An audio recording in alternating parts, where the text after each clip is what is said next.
네, 이슈앤피플 시작하겠습니다. 오늘은 이지평 한국외대 융합일본지역학부 특임 교수와 함께 알아보겠습니다. 어서 오십시오. 안녕하십니까? 네, 안녕하세요. 반갑습니다.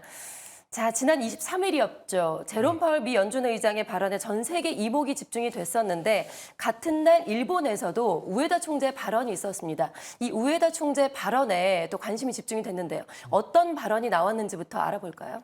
네, 7월 말에 있었던 금리 인상 예. 배경, 그 전단성으로 말하면서 앞으로의 금리 정책의 방향에 관해서 설명을 했습니다. 아무래도 7월 금리 인상 이후에 세계적으로 증시가 폭락했기 때문에 이 부분에 관해서 금리 인상의 요인이 아니다, 나쁜 것이 아니었다라는 변명을 하셨고요. 네. 그 배경으로서는 아무래도 일본의 물가 상승률이 2%대를 초과하고 있고 상향 리스크도 있기 때문에 이 시점에서 금리 인상은 타당했다라는 부분으로 말씀드렸고, 그리고 앞으로의 금리 정책에 관해서는 일본은행이 전망한 대로 플러스 성장이 지속되고 물가가 2%대를 지속한다면은 향후에도 금리 인상 기조 를 지속하겠다. 실제 말로는 이제 금리 완화의 수준을 조정하겠다. 이런 말을 했습니다. 네, 그러니까요. 추가 금리 인상 가능성에 대해서 분명히 열어뒀음을 시사를 했습니다. 지난 7월 31일에 금리를 인상하면서 그때 했던 말과 같은 이야기를 했어요. 그런데 사실 당시에 그 우에다 총재의 매파적인 발언으로 인해서 일본 증시가 상당히 급락을 했었잖아요. 12% 넘게 급락을 했었는데 이후에 부총재가 다시 나서서 금리 인상은 없다라고 또 진화에 나섰어요.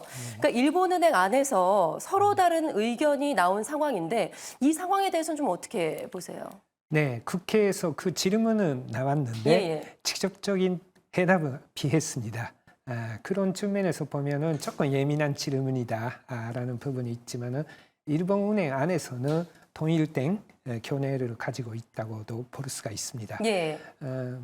분명히 금리 완화 정책의 조정, 지나치게 마이너스 금리가 되고 있는 상황으로 앞으로 금리 인상을 완만하게 이루어지면서 금리 정책을 정상화하겠다라는 부분은 대전제로 가르고는 있습니다만은 그때 경제 상황에 따라서는 그 시기를 늦출 수도 있고 빨리 할 수도 있다. 이런 차원에서 금융 시장이 혼란스러운 시기에는 중앙은행으로서 그러한 안전 시기는 코멘트를 한 것이 우치다 부총재의 말이었고, 우에다 총재의 말은 이제 원칙적인 앞으로의 방향을 말씀했다. 네, 표면적으로는 좀 그렇게 반대로 들리긴 했지만 실제로 총재 발언과 부총재 발언이 크게 틀리진 않았다, 맥락이 어긋나진 않았다라는 말씀이신 거죠.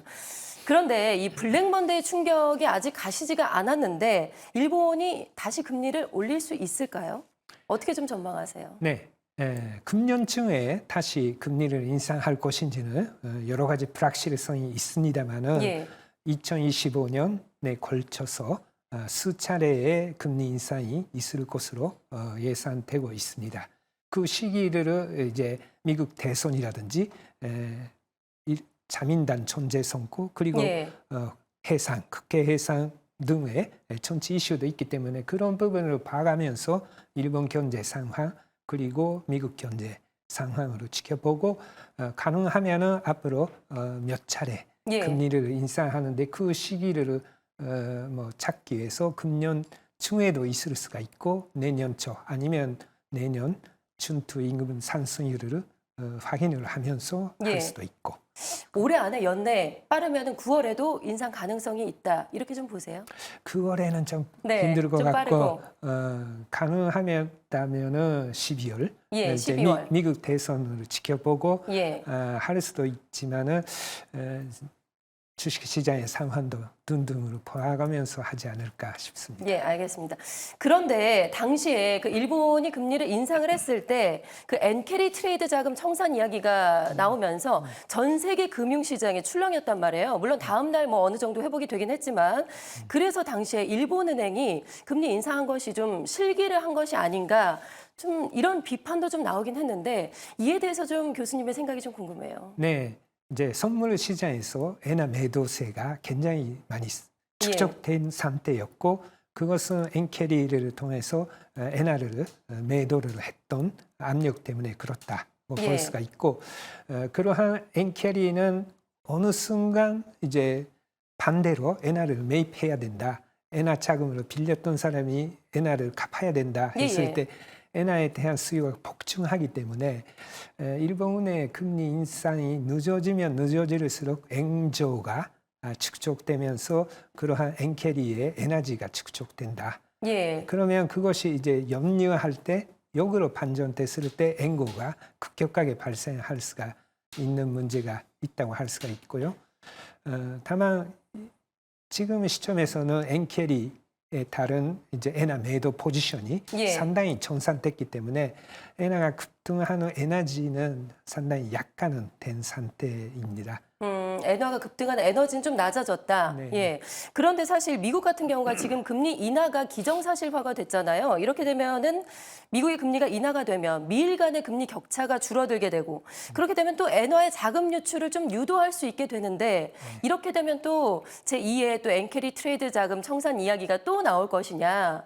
이 부분은 어떻게 보시는지. 네, 미국의 금리가 떨어지고 일본 금리가 상승하는 상황이기 때문에 엔캐리 트레이드가 축적된다기보다는 이제 달러화가 약세가 예. 보이고 엔고가 되는 엔조가 진행되면서 엔캐리 트레이더에 따른 이제 잠재적인 엔조 압력은 확대되지는 않지만은 예. 미일 간의 금리 차로 인해서 엔화가 강세를 보일 수 있는 분위기는 지속될 것으로 보이는데 미국이 얼마나 빨리 금리를 인하하느냐 올해 세 차례나 네. 인하할 것이다라는 이야기도 있기 때문에 그렇게 되면은 엔고 분위기는 지속될 수도 있다고 볼 수가 있는데 다만 미일 간의 금리 차는 미국이 지금 5.5%에 단기 금리고 일본은 0.25%이기 때문에 앞으로 한두 차례 올리더라도 0.7이나 7.5%냐 1%이기 때문에 미국하고의 격차는 크기 때문에 그것으로 보면은 엔고가 발생하더라도 그 폭은 제한적이지 않을까. 네. 볼 수가 있습니다. 알겠습니다. 지금 일본 경제 상황은 어떤지도 좀 궁금해요. 고물가 상황이 좀 여전하다고 하고요. 그럼에도 불구하고 고물가에도 불구하고 요즘에 소비가 좀 살아나고 있다라고 하거든요. 전반적인 경제 상황은 어떻습니까? 네, 전반적으로 투자가 상대적으로 견실하게 확대되고 있고 1분기 성장률을 마이너스가 빠지게 된 원인으로서 노토 대지진의 영향이 있었지만은 그것이 좀 완화가 되면서 2분기 성장률은 연율을 기준으로 3.1%의 플러스 성장을 했고 소비 지출도 회복세로 돌아섰습니다. 예. 일본 춘투 임금 상승률을 보면은 대기업의 5%, 중소기업에서 4% 정도가 됐고 그러한 면목 임금의 상승률에 이어서 물가가 다소 안정됐기 때문에 실질 임금이 좀 오랜만에 플러스로 돌아섰기 때문에 예. 지난 6월에 27개월 만에 플러스로 돌아서면서 소비 지출을 자극을 하는 측면도 있는 것 같습니다. 예, 알겠습니다. 시간 관계상 여기까지만 듣도록 하겠습니다. 지금까지 한국외대 이지평 특임교수와 함께 일본 경제와 관련해서 이야기를 좀 나눠봤습니다. 오늘 말씀 고맙습니다. 고맙습니다.